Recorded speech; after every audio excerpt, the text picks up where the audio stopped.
guys, are you having back pain or back pain in dancers? It's a very common thing, and there's a lot of things that it could be. So let's start off talking about the anatomy of the spine and some things that have happened to me, some ways that back pain presents, what it might be, so that you can be informed and understand your body better and then go get appropriate medical attention from preferably a dance healthcare professional. If you want to work with me, there are links to book me online. I see dancers online, or if you're in the San Francisco Bay Area, come see me at my clinic. Okay, so let's talk about backs. Backs are near and dear to my heart because I've had so many back problems. So we're gonna look at this skeleton from the back, okay? Now we have tons of little vertebrae, but let's talk about the lumbar vertebrae. We have 5 lumbar vertebrae. These are the last 5 in your lower back, like below your waist, okay? And then it attaches to your sacrum, just like this little triangle bone in your butte, kind of where your tailbone's like at the bottom of it, like that, okay? Then we got our hip bones. It's like a big apple shape, okay, like this, and they attach here. This is your SI joint. That's like a cool word to say around the dance world, like my SI, right? Everyone's like, oh, it's so cool. She knows what an SI is. I love it. Okay, so here's your pelvis from the back. This is essentially your butt, okay? And then your legs come down like that. Comprende? Makes sense? All right, so your vertebrae actually have these little bony spikes that come off of them, right? There's 3 little bony spikes, 2 on the side, and then 1 comes straight out at you, okay? And then they, the vertebrae actually have like little discs between. I'll color the discs in so they don't look like vertebrae. These are like little spongy shock absorbers, okay? Then, there's obviously like joints between the vertebrae where they articulate, and it's a little harder to draw, but they essentially kind of click into each other. Just imagine that. All right, so what happened to me as a dancer was I did this like jump in I think it was a contemporary class, and unfortunately I was taking this at a college, so it was in a gym and the floors were not sprung or anything, and it was like, do a stag leap and then land on your butt, and I'm like, everyone's doing it, I better like do this, because you don't want to be like, no, I can't do that jump. But I was like, this seems sketch, and I've never done it, and I'm practicing it on like a gym floor. So I do the jump and I land on my butt, and I felt fine. But then the next day I woke up and I was in excruciating pain. So essentially what had happened was I herniated I think it was my L4, L5. So this is L1, 2, 3, 4, L5. And then I fractured one of those little joint bones. Okay, so like I fractured both of them. I'm old at this point, I don't remember. It might have just been my left one. So obviously I had a lot of pain, but like no one could really figure out what's going on. And then when you have an injury like that, all the muscles down your side of your back, like they just start spasming. And so most of my pain was located like here on the left side of my back.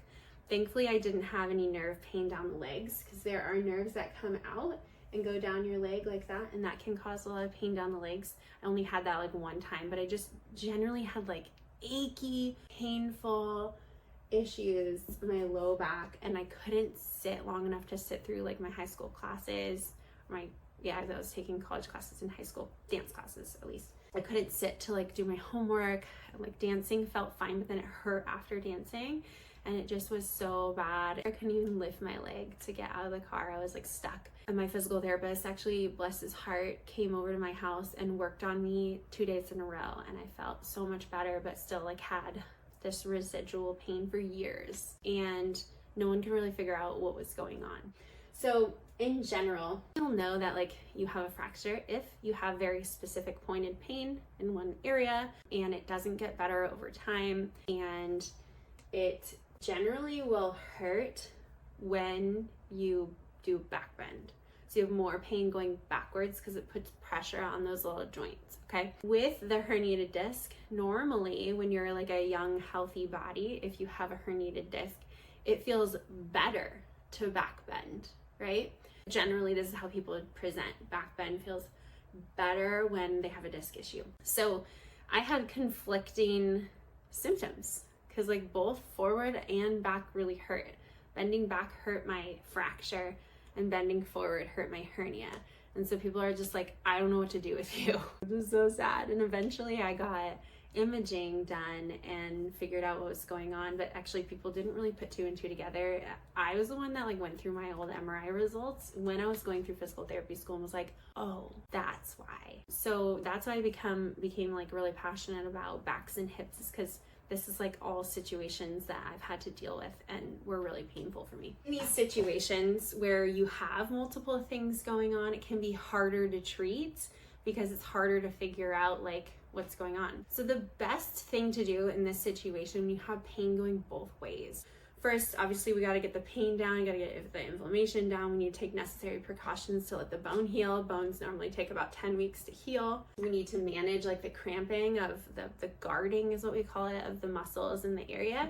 And then we need to, work in a direction that doesn't irritate the pain. Neutral spine exercises, okay? So we can start laying down, then we can progress to standing exercises in neutral. We can progress to like side plank type stuff where we have lateral forces. We can progress to anti-rotational exercises.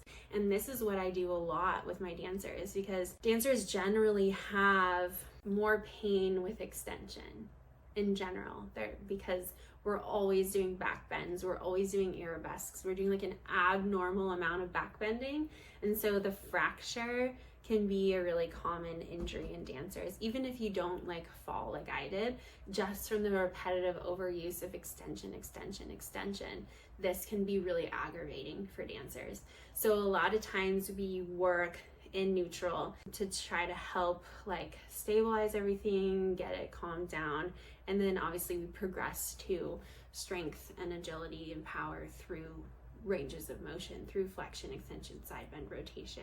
Okay, you can also just have a situation where the vertebrae are not articulating well, like they're just kind of stuck, or you can have a joint that's inflamed. So a lot of times what we'll do with a dancer, if like it seems like they don't have any major joint issues going on, is that we will just kind of bias them in a rotational way where it opens up the joints. So if you're having pain on the left side, then we would lay on your right side and then we would rotate to the left. So we rotate toward the side that hurts, and that opens up that area where the inflammation might be, where the nerves might be getting pressed on. It kind of stretches out those muscles. So a lot of times we call it gapping. We will open that side that hurts because anatomically that's what's happening at the joint in the vertebrae.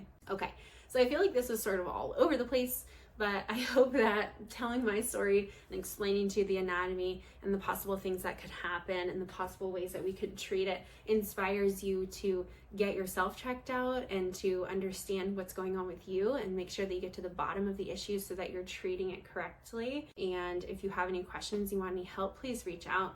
I do assessments online for dancers. And if you want to learn exercises, stretches for backs, you can check out my app, Dance Evolution, in the conditioning portion of the app. If you're within the app, there will be a link around here. If you're watching this on YouTube, there will be a link to my app.